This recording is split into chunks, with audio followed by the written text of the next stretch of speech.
বাসে ছিলেন, বহু ভাইরা বাসে ছিলেন। আগের সরকার বা তার আগের সরকার কোনোদিন ভাবেনি।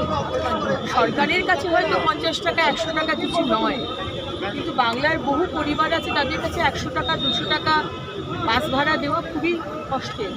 আজকে সেটা মাননীয় মুখ্যমন্ত্রী ভেবেছেন এবং এই ব্যবস্থাটা যেটা আমরা বহুদিন স্বপ্ন দেখেছিলাম, কোনোদিন সরকার হবে, কোনোদিন অন্নপূর্ণা যোজনা হয়তো আমরা দেবো, কোনোদিন বাসে ফ্রি ট্রাভেল করে দেবো, সেটা আজকে স্বপ্ন পূরণ হলো।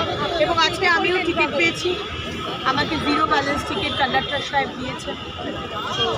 ভালো লাগবে এবং মাননীয় মুখ্যমন্ত্রীকে অনেক ধন্যবাদ। দিদি, এই ট্রান্সপোর্ট ডিপার্টমেন্টে তো একটা সার্টেন অ্যামাউন্ট লস হবে, এটার জন্য সেটা তো আপনারা একটা বিকল্প কিছু ভেবেছেন নিশ্চয়ই? ট্রান্সপোর্ট ডিপার্টমেন্টে একটা সার্টেন অ্যামাউন্ট তো লস হবে, সেটা নিশ্চয়ই আপনারা বিকল্প কিছু ভেবেছেন সেটার জন্য? আপনারা কিছু ইকোনমিক্সের ব্যাপারটা আমাদের মাননীয় মুখ্যমন্ত্রী এবং আমাদের দপ্তরে যারা আছে, ফিনান্সে যারা আছেন, তারা বিষয়টিকে দেখছেন। অবশ্যই সেটা দেখতে হবে। সরকারের যে ঘাটতিটা যাচ্ছে, আমরা যে টিকিটটা পয়সা নিচ্ছি, সেটা আমরা কিভাবে উঠাবো, কিভাবে যাতে রেভিনিউটা আসে, সেটা দেখে নিতে হবে। দিদি, আগের জমানা এগুলোর কিছু কিছু জিনিস আছে যেটা কম্প্রোমাইজ করা যায় না, সুতরাং করতে হবে। একদিকে ফ্রিও দিতে হবে, অন্যদিকে রেভিনিউ। দিদি, আগের জমানা একটা অভিযোগ ছিল সরকারি বাসের সংখ্যা নিয়ে, যে সংখ্যা অনেক কম, সেইগুলো বাড়ানোর ক্ষেত্রে কি এবার রাজ্য সরকার ভাবনা চিন্তা করবে? সংখ্যা বাড়ানো নিয়ে কোনো কথা হয়নি, কিন্তু এখন বাসে যা ভিড় দেখি, মানে ফ্রিতে যখন স্টেট বাস চলবে, আমি শিওর যে বহু মেয়ে সেখানে অ্যাভেল করবে।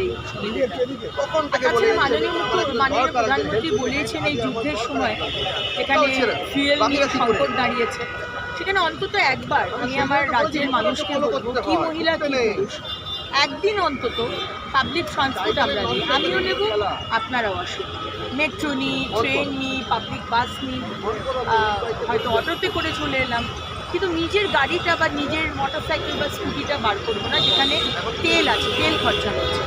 এটা আমার মনে হয় আমাদের করা দরকার। আরেকটাও বলছিলাম যে আগেরটা দিনে গল্পতে শুনতাম যে রাজা মহারাজারা রাত্রিবেলা চাদর মুড়ি দিয়ে বেরোতেন, এটা দেখার জন্য যে রাজ্য কিভাবে চলছে। তো আমার মনে হয় প্রত্যেকটি মন্ত্রী আমাদের দপ্তরের বিষয় কিন্তু চুপ করে গিয়ে এই খোঁজটা নেওয়া দরকার যে রাজ্যের মানুষ কী বলছে। আর কদিন বাদে, এখন তো সবে এসেছে, 6টা মাস যা, এটাও শুরু করতে।